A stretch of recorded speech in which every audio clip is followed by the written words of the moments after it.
당신의 믿음은 살아있습니까? 당신의 믿음은 안녕하십니까? 우리의 믿음을 좀 점검하는 말씀이 되길 바라고요. 야고보서 2장 14절로 18절까지 한 절씩 교독하겠습니다. 14절 제가 먼저 읽겠습니다. 내 형제들아, 만일 사람이 믿음이 있노라 하고 행함이 없으면 무슨 유익이 있으리요? 그 믿음이 능히 자기를 구원하겠느냐? 만일 형제나 자매가 헐벗고 일용할 양식이 없는데 너희 중에 누구든지 그에게 이르되 평안히 가라, 덥게 하라, 배부르게 하라 하며 그 몸에 쓸 것을 주지 아니하면 무슨 유익이 있으리요? 이와 같이 행함이 없는 믿음은 그 자체가 죽은 것이라. 함께 읽습니다. 어떤 사람은 말하기를 너는 믿음이 있고 나는 행함이 있으니 행함이 없는 내 믿음을 내게 보이라. 나는 행함으로 내 믿음을 너에게 보이리라 하리라. 아멘. 여러분이 출퇴근할 때 자가용 많이 가지고 다니시는데 안전벨트 하세요? 예, 특히 이제 저도 가족하고 같이 차 타고 고속도로 같은 데 주행하면 100km 이상씩 주행하니까 뒷좌석까지 반드시 안전벨트 매라를 점검하고 떠납니다. 100km 이상의 고속 운전을 하다가 사고 나면 사실 대응할 방법이 없죠. 큰 사고로 이어집니다. 그래서 안전벨트 하는 겁니다. 안전벨트를 매지 않아도 생명에 지장이 없다거나 안전벨트를 매든지 안 매든지 그 효과가 미비하고 정도의 차이가 없다면 누가 안전벨트를 번거롭게 매겠습니까? 그 안전벨트가 안전하게 한다라는 믿음이 있기 때문에 매는 거예요. 그런데 그런 분명한 사실을 믿음에도 불구하고 안전벨트를 안 한다면 그럼 무지하다라고 할 수 있고, 혹은 자기 삶에 무책임하거나 안전벨트를 실제로는 믿지 않는 거죠. 안 매는 이유가 있을 거 아닙니까? 이거 효과 없는 거야 라든가. 지금 무슨 말을 좀 드리려고 하는가 하면, 우리가 생각하는 생각이나 그 생각에 의한 판단이나 판단에 의한 결정이나 결정한 이후의 행동이나 그것은 다 믿음에 근거하고 있어요. 우리가 믿고 있는 대로 생각하고 판단하고 결정하고 행동하는 겁니다. 신을 안 믿는 사람을 우린 무신론자 이렇게 얘기를 합니다. 무신론자도 믿음입니다. 하나님이 없다는 믿음, 기도하지 않아도 아무 일도 생기지 않는다는 믿음, 하나님 없이도 얼마든지 나 혼자 살아갈 수 있다라는 믿음으로 행동하는 거거든요. 그게 잘된 믿음이든 잘못된 믿음이든 인간은 믿음의 영역에서 살아가고 있다 해도 과언이 아닙니다. 이런 의미에서 우리가 믿음에 대해서 좀 살펴보려고 해요. 우리 믿음이라는 건요, 단지 지적인 동의가 아니에요. 예를 들어 말씀을 딱 전했더니 우리 제일 많이 하는 게 뭡니까? 아멘. 이러고 많이 아멘이라는 뜻이 동의합니다, 그렇습니다, 같이 고개를 끄덕이는 행위거든요. 그 말씀이 참입니다, 이런 것이거든요.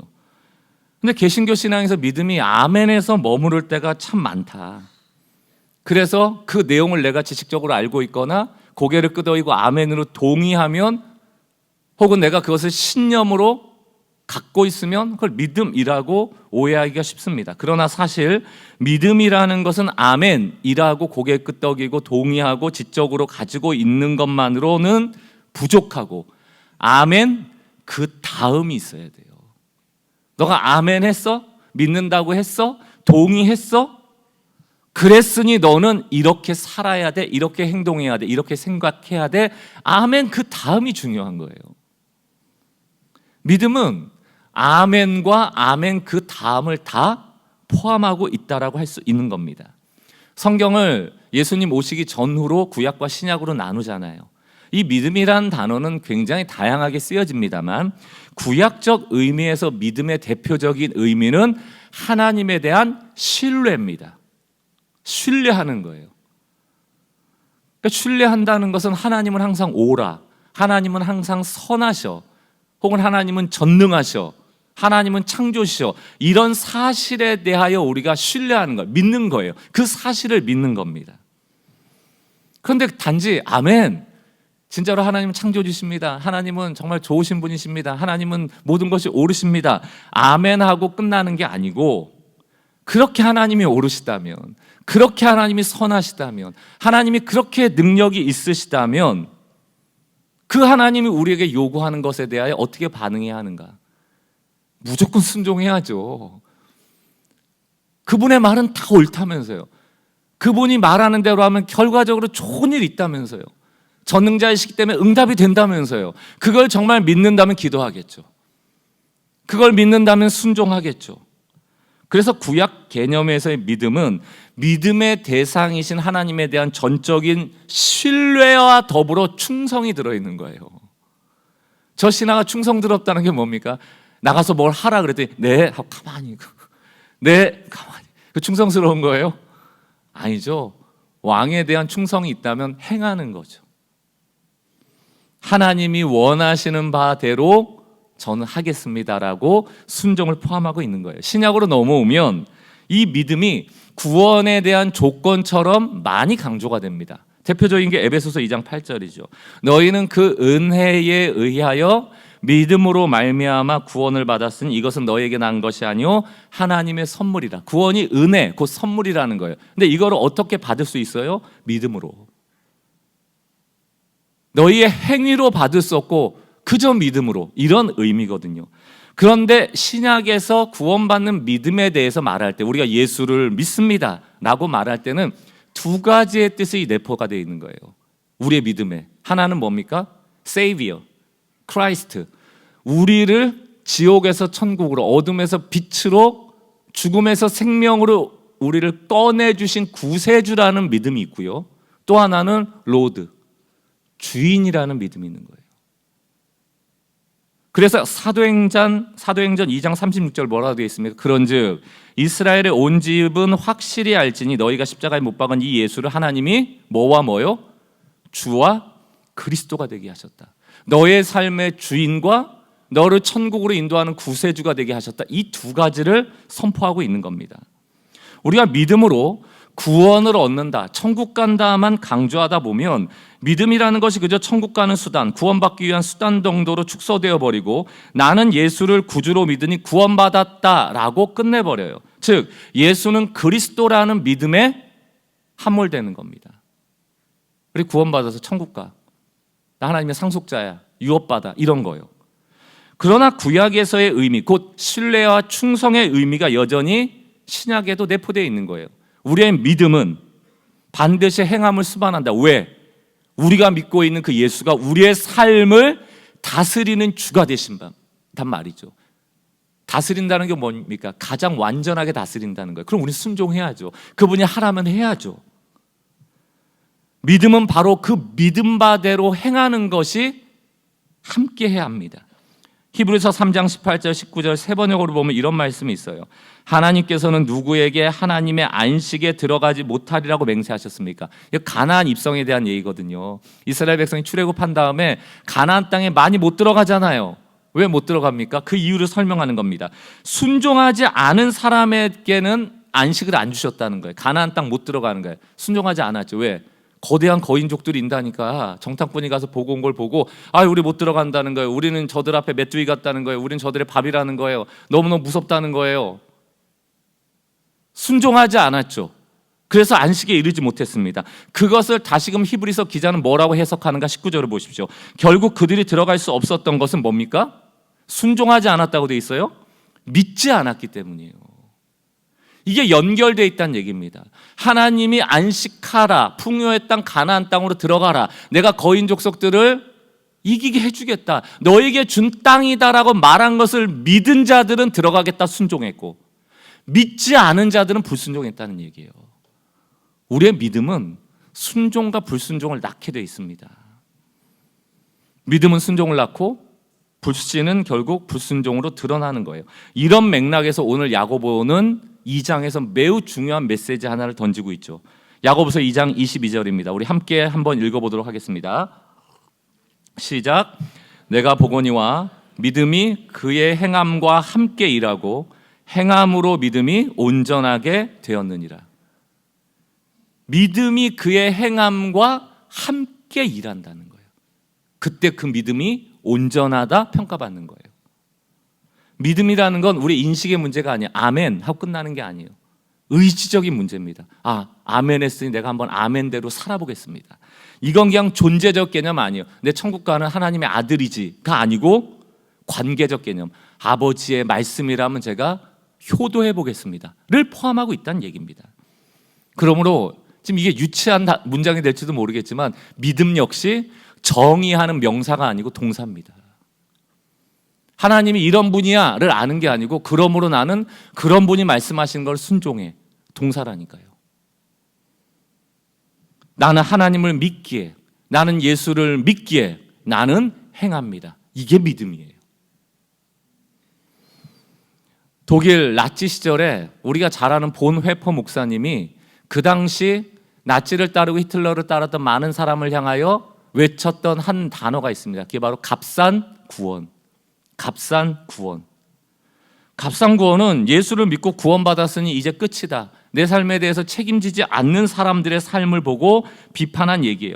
오늘날도 많은 신앙인들이, 특히 우리는 교회 같이 은혜를 많이 강조하는 교회일수록 어차피 행위로는 구원받을 사람이 없대. 행위로는 어차피 완전한 사람이 없대. 그러니까 우리 어차피 잘 못 살 거니까 안전하게 교리라도 달달 외우고 성경이라도 몇 독씩 하고 교회 생활 열심히 하는 것, 그게 뭐 잘하는 것 아닐까라고 신앙의 반만을 주장하는 사람들이 생겨나게 되는 겁니다. 오늘날도 그렇고 독일 나치 시절에도 왜 그렇게 그리스도인이라 하는 사람들에게 문제가 생겼는가를 보면, 왜 이렇게 개신교가 가볍고 천박해졌는가를 보면, 구원을 받는 방법론으로서의 교리가 기독교의 전부이며 그 기독교의 교리를 마치 믿음처럼 여기며 신앙생활 해온, 어찌 보면 결과예요. 내 믿음이 행함과 함께 일하지 않으므로 온전해지지 못한 채 살아가는 것, 그게 값싼 구원이죠. 예수를 구세주로는 믿지만 내 삶의 주인으로는 받아들이지 않는 것. 제자도가 뭡니까? 예수님처럼 생각하고 예수님처럼 말하고 예수님처럼 행동하는 것. 죄를 용서받은 은혜만 강조하는 게 아니고 은혜 받은 자로서 죄와 피 흘리기까지 싸우는 것을 강조하는 게 제자도예요. 예수님이 십자가에서 대가지불 하셨듯 우리도 삶의 대가지불 하는 것, 그게 제자도입니다. 구원만 바랄 뿐 순종은 바라지 않거나 나는 천국만 바랄 것 뿐 이 땅에서의 변화는 바라지 않는 것, 이 모순을 가진 것이 바로 값싼 구원이라는 얘기입니다. 오늘날 우리는 어떤가? 오늘 설교의 제목처럼 내 믿음은 행함과 함께 일하고 있나? 내 믿음은 살아있나? 내 믿음은 안녕한가? 값비싼 대가지불을 하지 않고 내 삶의 변화에 대하여서는 무책임하고 그저 천국만 바라보며 받을 은혜만 바라보며 그저 위기만 모면하려는 하나님을 수단으로 여기며 우리가 신앙생활하고 있지는 않은지, 오늘 이 본문 말씀을 통하여 나의 믿음을 살피고 성경이 말하는 바의 믿음으로 나아가는 은혜가 있길 주의 이름으로 축원합니다.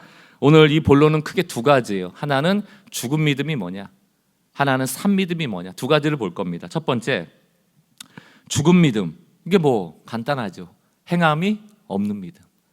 그 믿음이 행함과 함께 일하지 않는 믿음. 행함하고는 전혀 상관없는 믿음을 죽은 믿음이라고 얘기를 합니다. 오늘 야고보서 2장 14절을 보세요. 내 형제들아, 만일 사람이 믿음이 있노라 하고, 여러분 어떠세요? 여러분 외부에서 어떤 사람들이 당신 믿음이 있어? 라고 물어보면 나 믿음이 있다라고 대답하지 않겠어요? 만일 사람이 믿음이 있노라 하고 행함이 없으면 무슨 유익이 있으리요? 그 믿음이 능히 자기를 구원하겠느냐? 그 진짜 믿음 맞냐? 이렇게 물어보는 겁니다. 또다시 반복해서 좀 메시지를 드립니다. 지난주에도 강조를 드렸지만 나의 믿음은 나의 평가로 되는 게 아니에요. 내가 이번 주에 교회 몇 번 가고 내가 몇 번 기도했고 내가 몇 번 큐티했고 내가 몇 번 말씀 받는가로 평가될 수 없습니다. 지난주에 강도 만난 자 예를 드렸잖아요. 강도 만난 자가 시체처럼 죽어 있어요. 죽은 것처럼 보여. 아직 죽지는 않았습니다. 그러나 종교 지도자들, 유대인들은 그걸 시체라 여기고 안 만졌죠. 그러나 사마리아인은 비록 율법은 없는 자였지만 행함으로 하나님께 인정받았잖아요. 선하다. 그럼 여러분 종교 지도자였던 레위인과 그 제사장들은 아무것도 안 행한 겁니까? 아니에요. 그들의 생각에는 행한 거예요. 어떻게 행한 겁니까? 강도 만난 자를 도와주지 않는 것을 통하여 정결법을 위배하지 않기 위하여 그를 만지지 않은 행함. 정결법을 지킴. 그들도 행했다니까요. 나름대로 행한 거예요. 그러나 왜 예수님은 그들에 대해서 비판하셨습니까? 그들의 행동이 선하지 않았기 때문이죠. 하나님을 믿는 믿음은 반드시 무엇에 근거해야 됩니까? 사랑이에요, 사랑. 가장 큰 율법이 사랑입니다. 자기만 지키고 자기만 짓고 지순해지고 내 할 일만 하는 것을 믿음이라 하지 않아요. 제가 이렇게 성도들 보면은 가끔 그런 분들이, 아니 가끔이 좀 많으세요. 저 사람이 얘기를 듣던 말던, 저 사람이 어떻게 느끼던 말던 나한테 소명이니까 하는 거예요, 그냥. 그건 누구의 유익을 위한 겁니까? 내 유익을 위한 거예요. 내가 신앙인으로서 내 할 일을 하는 거예요. 마치 종교 지도자처럼. 그들은 시체를 안 만지는 게 자기 할 일이었어요. 행했다니까요. 그러나 문제는 뭡니까? 자신의 신앙이 숭고해졌을지 모르겠습니다. 남들에게 손가락질 안 당했을지 모르겠어요. 그래도 너는 너 할 바를 하는구나 라고 사람들이 인정했을지 모르겠습니다. 그러나 복음의 방향성은 뭡니까? 사랑이거든요. 사랑은 뭐예요? 남 싫어하는 것 안 하는 거고 남이 유익되는 걸 하는 거예요. 그게 사랑입니다. 나 하고 싶은 걸 하는 게 아니에요. 나의 만족이 아니에요. 내가 정말 믿음이 있다라고 한다면 누가 나를 평가하는가? 그것은 나의 주변의 사람들입니다. 나의 주변의 사람들에게 사랑이 전해지고 그 사람들이 저 사람은 그리스도인이야 라고 평가하고 있는가를 봐야 하는 것이죠. 그래서 오늘 야고보가 뭐라고 얘기합니까? 2장 15절 하나 예를 들잖아요. 아니 만일 형제나 자매가 헐벗고 일용할 양식이 없어요. 추워. 배고파. 이러고 있는데 16절 너희 중에 누구든지 그에게 가서 괜찮아. 잘 될 거야. 이 얘기거든요. 평안하라. 배고픈데 어떻게 평안해요? 추운데 어떻게 평안해요? 근데 우리는 계속 뭐라고 그래요? 아니야. 계속 비벼봐. 뛰어. 저희 아버지도 옛날에 그런 얘기 많이 하셨거든요. 겨울에. 좀 보일러 온도 좀 올리면 안 돼요? 옷 껴입어라. 뛰어라. 움직여라. 이런 얘기 많이 하셨어요. 그런다고 그게 됩니까? 배가 불러집니까? 따뜻해집니까? 그에게 평안히 가라, 덥게 하라, 배부르게 하라라고 말한들 그 몸에 쓸 것을 주지 않으면 무슨 유익이 있느냐? 작은 러닝 셔츠라도 하나 줘야죠. 그래야지 뭐라도 하나 덮어야 더 따뜻해질 거고 콩이라도 반쪽 줘야지 배불러질 것 아닙니까? 그런 것 하나 하지 않으면서 괜찮아, 잘 될 거야. 그게 무슨 유익이 있냐는 거예요. 17절 같이 읽겠습니다. 시작. 이와 같이 행함이 없는 믿음은 그 자체가 죽은 것이라. 우리는 어떤 생각을 하냐면요. 그래도 괜찮아. 하나님이 일해 주실 거야. 기도할게. 요렇게라도 하면 50% 반쪽은 하고 있지 않냐 이런 생각을 해요. 그래도 믿음이 있는 편 아닌가 이런 생각을 합니다. 성경은 반쪽짜리 신앙을 우리 입장에서 50점이라 평가했을지 몰라도 죽었다 얘기한다니까요. 이 사람이 매몰차게 대했습니까? 이 사람이 냉정하게 대했습니까? 아니에요. 등 두드려줬어요. 괜찮아, 힘내, 잘 될 거야, 하나님이 함께 하실 거야, 내가 기도할 거야, 평안할 거야 말했다니까요. 참 착한 사람이에요. 그러나 그 믿음은 죽었다는 거예요. 여러분, 믿음은, 그리고 하나님이 원하시는 행함은 반드시 타자에 대한 유익으로 드러나야 합니다. 매우 실질적으로. 그게 오늘 야고보가 말하는 거예요. 상대방이 실질적인 도움을 받았을 때 비로소 내 믿음은 행함으로 온전해지는 겁니다. 행함과 함께 일함으로 온전해진다라고 말하고 있는 거예요. 예수님의 삶이 어땠습니까? 항상 다른 사람 유익 주잖아요. 십자가에서 본인은 죽고 우리는 살았잖아요. 치유해 줬잖아요. 먹여주셨잖아요. 긍휼히 여겨주셨잖아요. 병든 자는 고침을 받았잖아요. 다시 한번 22절을 보십시오. 너가 보거니와 믿음이 그와 그의 행함과 함께 일하고 work together. 함께 해야 돼요. 행함으로 믿음이 어떻게 됐다? 온전. 이게 영어 성경으로 보니까 real이에요. 그게 진짜 믿음이라니까. 행함과 일하지 않으면 그거 가짜란 얘기예요. 우리 삶의 믿음이 real, 실제로 작동되지 않는다는 얘기입니다. 개념이에요. 추상적이에요. 관념이에요. 그걸 우리는 확신이라 여기고 그걸 우리는 신념이라 여기면 믿음이라 착각하는 거죠. 우리에게 누군가가 너는 믿음이 있니? 라고 물어본다면 우리 뭐라고 대답할 수 있는가? 교회 가는 것으로, 우리가 종교 생활을 하는 것으로 과연 믿음이 있다 할 수 있는 것일까? 예수님도 이런 죽은 믿음에 대하여 머물러 있는 사람에게 똑같은 가르침을 주세요. 누가복음 6장 46절. 너희는 나를 불러 뭐라고 한다고요? 주여 주여 하면서도 어찌 내가 말하는 것을 행하지 않냐. 여기서 주여라는 뜻이 퀴리어스예요. 이스라엘아 들어라. 하나님께서 이 예수를 구세주와 주로 여기게 하셨다. 이 주요, 퀴리어스, 로드, 나의 주인. 그러니까 이런 겁니다. 주인님, 주인님 이라고 부르는데 그 주인이 어디 좀 다녀와라 그러면 주인님, 주인님, 야, 이 일 좀 해라. 주인님, 주인님. 이해가 되세요? 그럼 주인 입장에선 너 뭐야?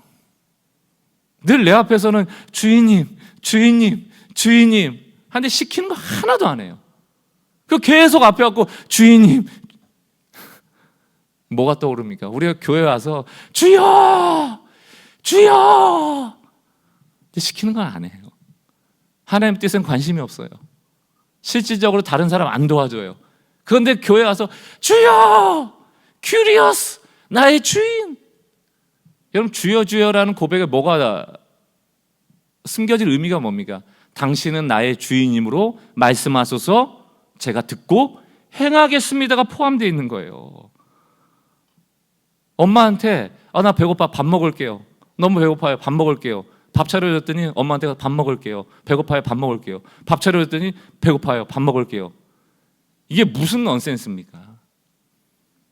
주여 주여 하면서도 따르지 않는 자에 대하여 예수님이 비난하신 거예요. 예수님이 우리에게 주신 복음은 쓸모 있는 복음이었습니다. 살리는 복음이었고 세상을 좀 밝히고 어두운 것을 밝히고 가난한 자를 부유하게 하고 평균케 하는 원리를 따라가는 그런 메시지였잖아요. 주여 주여라는 이 소리는 우리 입에서 나와야 되는 소리가 아니고요, 삶에서 나와야 되는 소리예요. 너 그렇게 사는 걸 보니까 정말 예수를 주인이라고 믿고 있구나. 그래서 야고보가 뭐라고 단언합니까? 2장 17절 다시 한번 읽습니다. 시작. 이와 같이 행함이 없는 믿음은 그 자체가 50% 반쪽짜리 믿음이라는 게 있어요, 없어요? 없다고요. 그러니까 이게 참 무서운 말입니다. 우리 오늘도 예배 드리고 있고 예수 그리스도를 우리의 구세주 주라고 믿고 있음에도 불구하고 주여라고 외치고 있으면서 주님이라고 찬양하고 고백하고 있으면서 여전히 해야 할 일들에 대하여 하지 않고 예수님 앞에서 주라고만 말하고 있다면 과연 그 신앙은 어떤 신앙일까?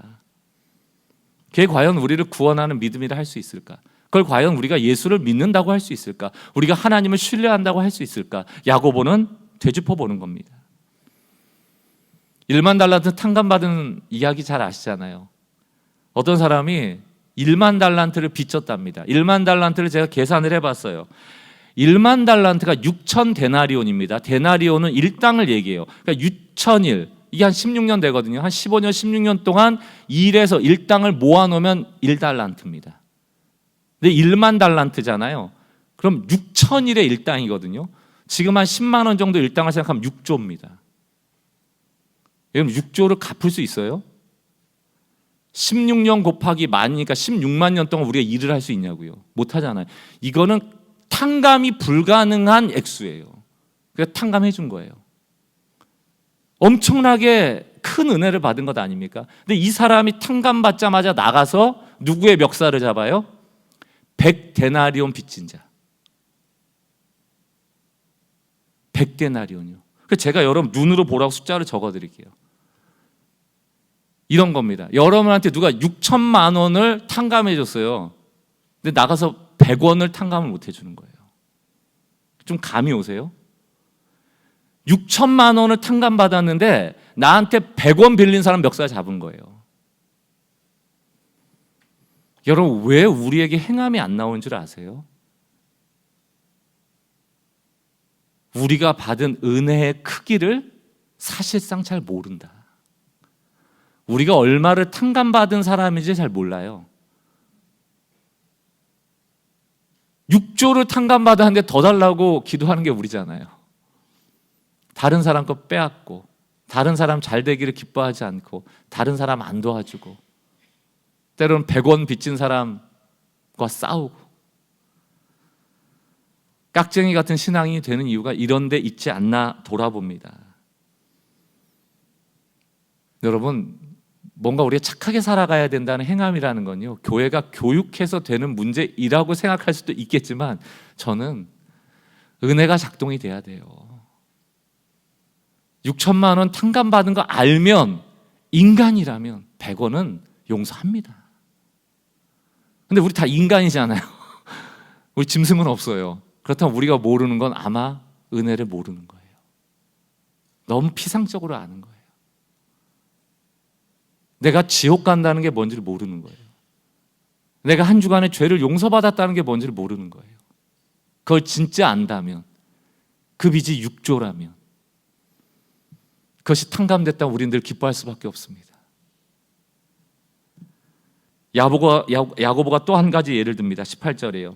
어떤 사람은 말하기를 너는 믿음이 있고 나는 행함이 있으니 행함 없는 내 믿음을 내게 보이라. 나는 행함으로 내 믿음을 내게 보이리라 하면서 19절 뭐라고 되어 있습니까? 너가 하나님은 한 분인 줄을 믿느냐? 동의하느냐? 아멘 하느냐? 잘하는도다. 이건 진짜 잘한다는 게 아니죠. 비꼬는 겁니다. 그러면서 뭐라고 되어 있습니까? 귀신들도 믿고 떠느니라 이렇게 되어 있어요. 이게 참 재밌는 표현입니다. 보세요. 우리 아들이 있어요. 이 녀석이 거짓말했어요. 아빠한테 한 대 맞았어요. 그럼 아빠가 무섭잖아요. 그럼 다음에 또 거짓말하면 돼요? 안 돼요? 안 되잖아요. 근데 얘가 계속 거짓말하는 거예요. 그리고 맞고 아버지 앞에서 떨기만 하는 거예요. 아빠 무서워, 때리지 마세요. 거짓말 또 하고, 무서워. 거짓말 또 하고, 무서워. 여러분, 무서우면 어떻게 해야 되는 거예요? 거짓말 안 해야지. 이 뜻이에요, 여러분. 하나님이 진짜 창조주야? 예수가 너의 주인이야? 그거 정말 믿어? 그럼 살아야지. 우리는 하나님이 심판자입니다. 그럼 죄와 싸워야 되는데 우리는 떨고만 있는 거예요. 여러분, 귀신들이 정말 하나님이 한 분이신 줄 안다면 어떻게 해야 됩니까? 회개하고 돌이켜야죠. 하나님의 뜻에 순종해야죠. 그렇게 두려운 분이라면. 떨고만 있는 거, 이게 얼마나 우스운 모습입니까? 잘못을 하면서 떠는 거예요. 그게 무슨 믿음이냐 말하고 있는 겁니다. 그러면서 야고보가 산 믿음에 대해서 우리에게 제안하죠. 산 믿음은 어떤 믿음입니까? 행함이 있는 믿음, 믿음의 행함과 함께 일하는 믿음. 그러면서 두 사람을 제안합니다. 한 사람은 아브라함이고 유대인에게 아주 존경받았던 믿음의 조상이죠. 또 한 사람은 기생이라는 수식어가 붙었던 이방 여자 라합입니다. 매우 대조적인 인물이에요. 한 사람은 매우 존경받는 인물이라 할 수 있고, 한 사람은 사실은 존경에 대한 가치가 없는 사람인데 굳이 두 사람을 제안합니다. 먼저 아브라함의 이야기부터 봅니다. 하나님께서 자식이 없었던 아브라함에게 나타나셔서 자식을 주기를 약속하는 장면이 창세기 15장에 나옵니다. 5절 6절입니다. 그를 이끌고 밖으로 나가 이르시되 하늘을 우러러 무뼈를 셀 수 있나 보라. 또 그에게 이르시되 내 자손이 이와 같으리라. 지금 아브라함은 자녀가 한 명도 없어요. 75세입니다.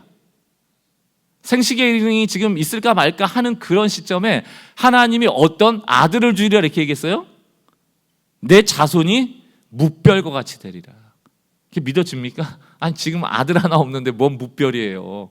그런데 6절을 보니까 뭐라고 되어 있습니까? 아브라함이 여호와를 믿었다 이렇게 되어 있어요. 그랬더니 그 믿음을 하나님께서 의로 여기셨다. 잘했다. 근데 여기 여러분 행함이 있습니까? 여기 믿음에 행함 없어요. 그냥 믿은 거예요. 하나님이 무별같이 되리라니까 아멘 한 거예요. 그랬는데도 의로 여겨주신 거예요. 그럼 이 믿음은 진짜로 완전한 믿음입니까? 아닙니까? 사실은 아직은 완전하지 않은 거예요. 이거 어떻게 알 수 있는가? 17장, 18장으로 넘어가면 그 아브라함의 믿음의 정체가 나옵니다. 왜냐하면 지금 창세기 15장에 하나님 나타나셨을 때를 75세로 추정을 합니다. 근데 25년이 지나는 동안 아들이 없었다. 그럼 여러분 25년쯤 되면 아들 주겠다라고 믿은 그 원년 첫 해에는 주시겠지 믿었겠죠. 둘째 해도 안 주셨는데 또 둘째 해가 됐어요. 이번에는 주시겠지. 3년, 4년, 5년. 여러분 몇 년 정도 버티시겠습니까? 저라면 3, 4년은 갈 것 같아요. 25년이 지났다니까요. 안 주세요. 이때쯤 되니까 아브라함이 이 15장에 있던 믿음이 있겠어요, 없겠어요? 없죠. 어떻게 할 수 있습니까? 자기 아내의 여종과 함께 이스마엘을 낳잖아요. 다른 아들을 스스로의 힘으로 낳는다니까요. 하나님 주시는 걸 기다리지 않습니다. 이스마엘 낳고 나서 하나님이 17장 18장에 또 나타나세요. 아들을 주리라. 그 아브라함이 이번에 어떻게 합니까? 18장 17절을 보세요. 아브라함이 엎드려 웃으며 마음속으로 이르되 100세 된 사람이 어찌 자식을 낳을까? 25년 전에 어땠어요? 아멘 했단 말이에요. 왜? 75세는 그래도 낳을 수 있을 것 같아. 근데 이젠 100세예요. 어떻게 낳냐고요? 생식기능이 끊어졌는데. 게다가 내 아내 사라는 90세니 어찌 출산하리요 하고 18절. 아브라함이 이에 하나님께 아뢰되 진짜 건방진 얘기합니다. 이스마엘이나 하나님 앞에 살기를 원합니다. 하나님, 이스마엘로 무별 만들어주세요. 이렇게 얘기하는 거예요. 아들 주실 생각 하지 말고 꿈도 꾸지 마세요. 하나님, 나 안 돼요. 우리가 포기해버리는 거. 이거 믿음입니까? 믿음 아니죠. 그러니까 어찌 보면 15장의 믿음이 완전한 믿음은 아닙니다. 그런데 하나님께서 이 믿음을 만들어 가세요. 15장에서는 동의했어요. 무별과 같이 아들이 있으면 좋겠습니다. 근데 17장 18장에서 그게 무너져 버렸습니다. 그걸 가지고 하나님 괘씸하다 하는 게 아니고 이의 믿음을 완성시키도록 이끌어 주시는 것. 여기에 우리의 소망이 있는 겁니다. 그리고 그 웃음을 뚫고 하나님이 아들을 주세요. 이삭을 줍니다. 그러더니만 뜬금없이 창세기 22장 가서 뭐라고 합니까? 내 아들 이삭을 바쳐라. 바쳐라. 이 내용에 대하여 오늘 야고보가 뭐라고 평가하는지 보세요. 2장 21절. 우리 조상 아브라함이 그 아들 이삭을 제단에 바칠 때에 15장에서는 그냥 믿기만 했죠. 17장 18장에 흔들렸죠. 그런데 이삭을 100세에 낳은 이후에 아브라함은 흔들리지 않아요. 그 믿음이 행함과 함께 일합니다. 아들을 진짜 바치는 거예요. 왜? 하나님을 진짜 믿으니까. 하나님이 진짜 주시는 분이라는 걸 믿으니까. 100세, 90세의 한계를 뚫고 자녀를 주실 수 있는 분이니까. 진짜 믿으니까 행함이 나와버려요. 그러니까 야고보가 그 아들 이삭을 제단에 바칠 때 행함으로 의롭다함을 얻은 게 아닌가. 그럼 여러분 이게 행함 구원을 얘기하는 게 아니에요. 이 행함으로 믿음이 완전해졌다는 겁니다. 그래서 22절이 나오는 겁니다. 너가 보거니와 드디어, 저는 이걸 포함하고 싶어요. 드디어 아브라함의 믿음이 그의 행함과 함께 일함으로 그의 믿음이 온전해졌다. 드디어 하나님이 우리의 믿음을 지금 만들어가고 계세요. 동의하는 믿음 가운데 있는 분도 있고 때로는 불신한 가운데 있지만 결과적으로 우리의 믿음을 어디까지 이끌어 가신다? 하나님을 진짜 믿는다면 행함과 함께 일함으로 우리의 믿음이 순종으로 나가는 온전해질 때까지 주님 나가시는 거예요. 23절 보십시오. 이에 성경에 이른 아브라함이 하나님을 믿으니, 여기에 믿음은 뭡니까? 행함이 있는 믿음이에요? 15장 믿음이에요? 아니면 22장 믿음이에요? 창세기 22장 믿음이에요. 이삭을 아들로 바치는 순종을 포함한 이 믿음이 하나님께서 의로 여기셨다. 그리고 그는, 아브라함은 뭐라고 칭함을 받았습니까? 하나님의 벗이라. 여러분 이 벗이 왜 중요한 줄 아세요? 여러분 이거 하나님의 마음을 이해하셔야 돼요. 하나님이 우리를 의롭게 했다라는 뜻은 우리가 진짜로 의로워진 게 아니고 하나님과 우리의 관계가 회복되어졌다는 얘기입니다. 하나님과 우리는 약속의 관계거든요. 나는 너의 하나님이 되고 너희는 내 백성이 되리라. 나는 너의 아버지가 되고 너는 나의 자녀가 되리라. 그럼 아버지와의 자녀의 관계, 회복된 관계가 의로움인데, 회복됐다면 아버지는 자녀를 사랑하고 자녀는 아버지를 어떻게 해야 됩니까? 효도해야 되는 거예요. 이 쌍방의 마음이 일치될 때를 의롭다 하는 겁니다. 진짜 친구는 어떤 친구예요? 그 마음이 똑같은 무게에 있을 때 진짜 친구입니다. 내 아픔을 저 아이도 아픔처럼 느껴주고 저 사람의 아픔을 나도 진짜 아픔으로 느끼는, 서로 사랑하는 무게, 아파하는 무게, 신뢰하는 무게가 같을 때 우린 친구거든요. 왜 하나님이 아브라함을 벗이라고 불렀을까요? 너가 드디어 내 마음을 헤아리고 있구나. 너가 진짜 나를 믿고 있구나. 내가 너를 사랑하듯 너도 나를 사랑하고 있구나. 그 인정해 주시는 거예요. 우리는 교회 성도 여러분, 하나님의 벗이 되기를 주의 이름으로 축원합니다. 아버지의 마음을 헤아려 주시길 바라요. 기생 라합도 마찬가지입니다. 야고보서 2장 25절을 보세요. 또 이와 같이 기생 라합, 굳이 기생자 넣습니다. 존경받지 못하죠. 세상 사람들은 저 사람 무슨 믿음의 사람이야 라고 하겠지만 하나님한테 상관이 없어요. 하나님께서 우리에게 보는 믿음의 진정성은 신분이나 배경이나 가지고 있는 재산이나 과거의 기록이나 없어요. 실천적 믿음으로만 증명되는 겁니다. 기생 라합, 사자들을 접대하여 다른 길로 나가게 할 때 행함으로 의롭다 하심을 받은 것이 아니냐. 이게 무슨 얘기입니까?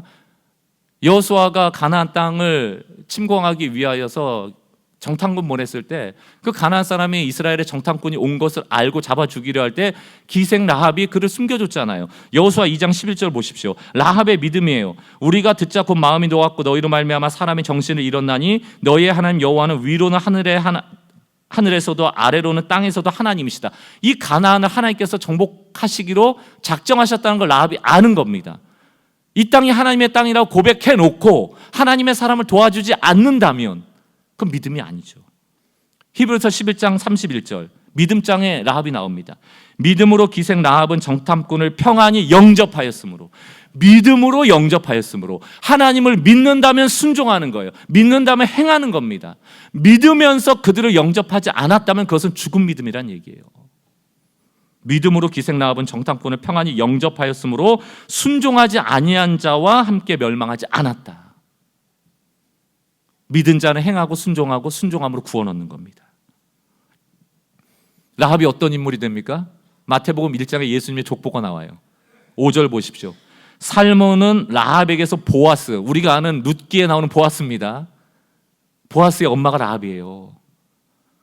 보아스는 룻에게서 오벳을 낳고 오벳은 이새를 낳고 이새가 누굽니까? 다윗의 아버지예요. 그럼 라합이 누구예요? 다윗의 고조할머니입니다. 그 라합의 믿음이, 그 순종이 다윗 가문을 만들고 예수의 족보 안에 들어갑니다. 예수의 가문 되는 거예요. 누굽니까? 믿음의 사람, 행함의 사람. 우리 교회 성도 여러분, 산 믿음의 성도, 산 믿음이 있는 성도들의 공동체가 되기 위하여 정말 하나님을 믿는다면 그 믿음대로 살아내는 우리의 삶이 되길 바랍니다. 야고보서 2장은 무려 5번에 걸쳐서 똑같은 결론을 말하고 있습니다. 야고보서 2장 26절 다시 한번 읽겠습니다. 시작. 영혼 없는 몸이 죽은 것 같이 행함이 없는 믿음은 죽은 것이다. 영혼이 없는 몸, 좀비 아니에요? 좀비를 보면서 야, 쟤는 몸뚱아리는 있으니까 50%는 사람이다 이렇게 얘기를 해요? 사람 아니죠. 영혼이 없는데 무슨 사람입니까? 생각이 없는데 무슨 사람입니까? 감사가 없는데 무슨 사람입니까? 사랑이 없는데 무슨 사람입니까? 그 얘기예요. 50% 믿음이라는 건 없어요. 60% 믿음도 없습니다. 70% 믿음도 없어요. 믿음이 온전해져야 된다. 반드시 믿음은 행함과 함께 일하는 믿음이야말로 산 믿음, 진짜 믿음, 리얼이란 얘기입니다. 어렵죠. 우린 그저 좀 값싼 구원으로 하나님이 좋은 분이라고 동의하고 그냥 내가 원하는 거 얻기 위해서 주여 주여 외치면 응답해주고 이런 하나님 원하는데, 주여 주여 했으면 내 말 들어. 어렵죠. 포기하면 안 됩니다. 왜? 이게 진짜 믿음이니까. 오늘 이 야고보의 말씀을 듣고 행함 있는 믿음을 통하여 나 역시 구원 얻은 올바른 믿음 위에 든든히 서는 사람들 될 뿐만이 아니고 이 구원받은 자들을 통하여 유익을 누리는 사람들이 많아져 내 행함이 하나님의 선하심을 드러내고 복음이 무엇인지를 드러내는 그런 우리의 삶, 이 교회 공동체가 되기를 원합니다. 이 교회가 존재하는 목적이 그거라고 믿습니다. 오늘 이 말씀을 가지고 우리 같이 한번 찬양했으면 좋겠어요. 우리 앞에 예배 찬양 때도 불렀지만 이 말씀 생각하면서 이 내 삶의 이유라는 찬양이 참 떠올랐습니다. 내 평생의 그 이름, 그의 선하심, 이걸 정말 믿는다면 세상에 노래하리라. 그 이름의 크신 능력, 영원한 생명, 내 삶의 이유라. 천국 가는 것만 바라지 말고 우리 삶의 여정 가운데, 과정 가운데 예수를 드러내는 일을 우리 행함으로 해내는 우리의 성도의 삶이 되길 바라며 우리의 고백으로 함께 찬양합시다. 예수는 내 힘이요, 예수는 내 힘이요, 나의 기쁨, 내 참 소망, 그 이름의 생명이 내 삶의 이유라. 다시 한번 고백합시다. 예수는 내 힘이요, 예수는 내 힘이요, 나의 기쁨, 내 참 소망, 그 이름의 생명이 내 삶의 이유라. 주님만 따라갑니다. 오직 주만 따라갑니다. 오직 주만 높임 받으소서.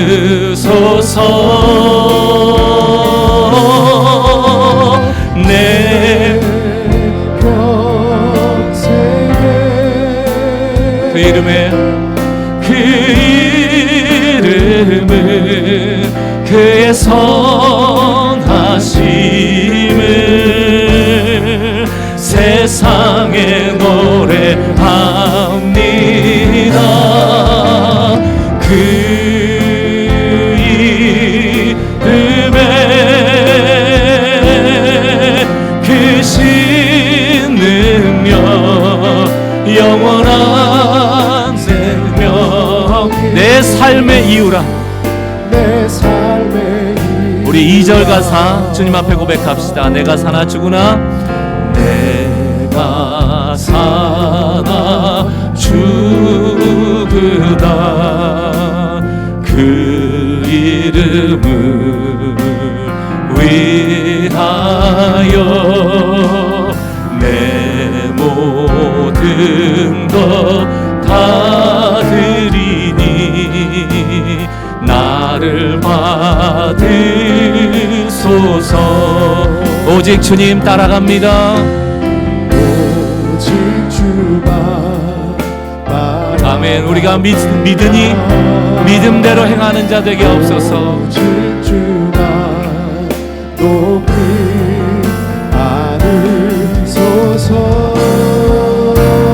내 평생에, 내 평생에 그 이름은 그의 선하심을 세상에 노래합니다. 그 이름에 크신 능력, 영원한 생명이 내 삶의 이유라. 여러분, 우리는 왜 신앙생활을 하는 걸까요? 하나님이 왜 우리를 택하여 부르셨을까요? 우리는 우리가 하나님을 택한 게 아니에요. 여러 신 중에서 하나님이 보니까 제일 센 신 같아, 하나님 믿으면 잘 될 것 같아, 그렇게 우리의 신앙생활이 시작된 게 아니고요. 우리가 어떠한 상황에서 교회에 발을 들였던 간에 하나님의 택하심이 먼저입니다. 그분이 우리를 부르신 거예요. 그 부르심의 목적이 있거든요. 너희는 참된 믿음의 사람이 되라. 믿음대로 행함으로 하나님의 선하심을 드러내라. 그것이 너의 삶의 이유다. 세상에 노래하랍니다. 한 주간도 이 여정이 우리의 신앙의 여정 되기를 바라며 하나님 앞에 우리의 잘못됐던 가짜 믿음을 회개하고 산 믿음으로 나가도록 아브라함 같이 우리를 인도하여 주십시오. 같이 한번 말씀 붙잡고 기도하는 시간 갖습니다.